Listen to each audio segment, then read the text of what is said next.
I read some amazing books in January. Let's talk about them. Starting off with Jane Austen's Bookshelf by Rebecca Romney. This focuses on the women writers that came before Jane Austen, who she would have been reading and was inspired by. The author of this book is so knowledgeable and passionate about what she's researching, and I'm super excited to pick up some more 18th century women authors. Also, let me know if you'd be interested in a series where I read from the authors mentioned in this book. First Pulitzer for the year was March by Geraldine Brooks. The concept of March really interested me because it tells the story of the father from Little Women and fictionalizes his time during the Civil War. This book was honestly just very okay to me. I think my favorite part of the novel was actually researching Louisa May Alcott's real father. When I was reading March, I thought that surely this man was not connected to and involved in so many key events, but turns out in real life he was. And her father even had a vegan commune that did not survive their first winter.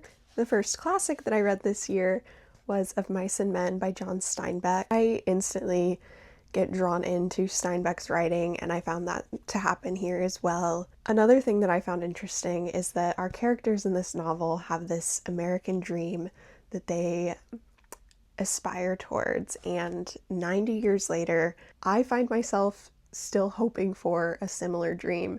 Of Mice and Men really looks at the individual instead of the systems at large that were influential during this time. I highly recommend reading or rereading Of Mice and Men. I think it's still relevant today, and I'm looking forward to reading more from Steinbeck. There are a couple books I read this month that I don't have physical copies of, so I want to go over those really quick.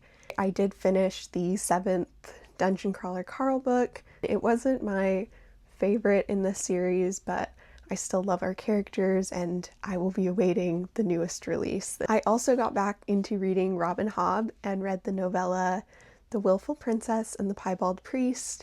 I love Robin Hobb's writing and was so happy to be back that I instantly followed it up with Fool's Errand. Returning to our characters in Fool's Errand felt like coming home. Robin Hobb then proceeded to rip my heart out. And the last book I read in January, which I just finished, is an audiobook. I listened to The Unselected Journals of Emma M. Lyon. I don't have too much to say about it except that I enjoyed the first book and it's full of zany, witty characters. I will be continuing to listen to the audiobooks for these. Here is what I read in January. Thank you for being here, and let me know if you've read any of these or have any recommendations.